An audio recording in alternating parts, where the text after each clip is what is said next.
Selamat sore, Dewan Juri yang terhormat.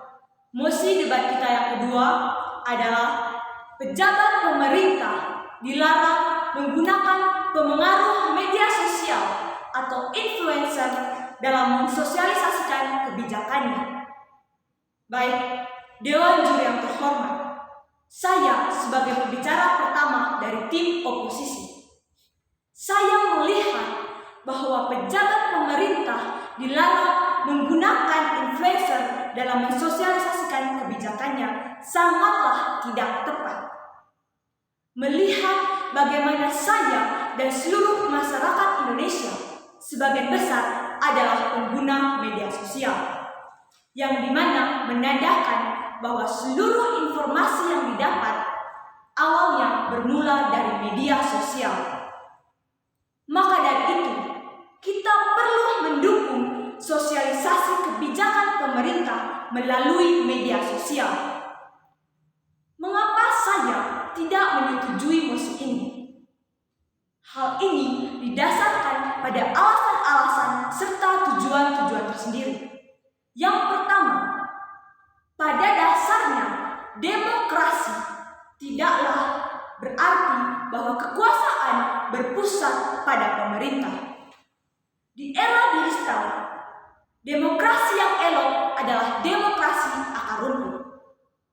Demokrasi akar rumput artinya bahwa berlahir dari masyarakat, oleh masyarakat, dan untuk kepentingan masyarakat.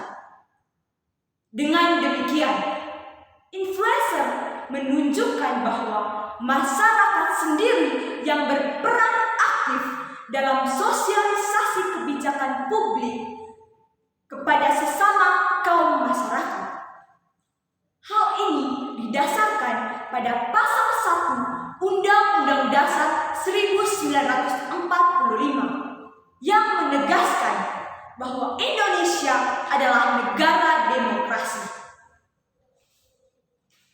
Yang kedua, pemerintah yang mendiskusikan dan mengambil kebijakan. Dari hal ini bisa kita lihat bahwa kita tidak dapat menjamin bahwa pemerintah sendiri yang secara kreatif mensosialisasikan kebijakan tersebut. Sebagai bukti, seorang dokter yang bernama Dr. Tirta, dia adalah seorang pengguna media sosial. Dia juga berperan sebagai seorang influencer dari pejabat pemerintah untuk mensosialisasikan kebijakan-kebijakan publik. Hal ini dibuktikan dari akun Instagramnya, yaitu @drtirta. Kemudian, pemerintah mesti memanfaatkan masyarakat yang mampu mempengaruhi masyarakatnya untuk meyakini bahwa keputusan pemerintah bisa diterima akal sehat. Dengan kata lain, pemerintah harus bekerja sama dengan masyarakat, dalam hal ini adalah influencer, agar kebijakan publik yang diambil bisa tersampaikan dengan baik, cepat, serta kreatif kepada seluruh masyarakat Indonesia. Sebagai bukti, dilansir dari kompas.com, Indonesia Corruption Watch mencatat pemerintah pusat menggelontorkan dana mencapai 90,40 miliar untuk influencer. Bisa dibayangkan, uang sebesar 90,45 miliar pemerintah gunakan untuk influencer. Hal ini menandakan bahwa telah terbukti bahwa influencer memiliki efektif dalam mensosialisasikan kebijakan-kebijakan pemerintah kepada seluruh masyarakat Indonesia. Kemudian, sebagian besar warga menggunakan media sosial.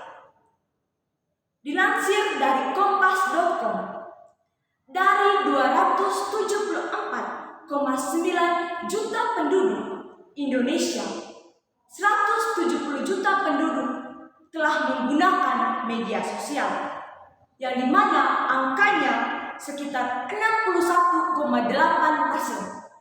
Bisa dibayangkan, dari 274 juta penduduk Indonesia, 170-nya menggunakan media sosial. Hal ini menandakan bahwa seluruh informasi yang ada di media sosial akan tersampaikan dengan baik, cepat, serta kreatif kepada seluruh masyarakat Indonesia.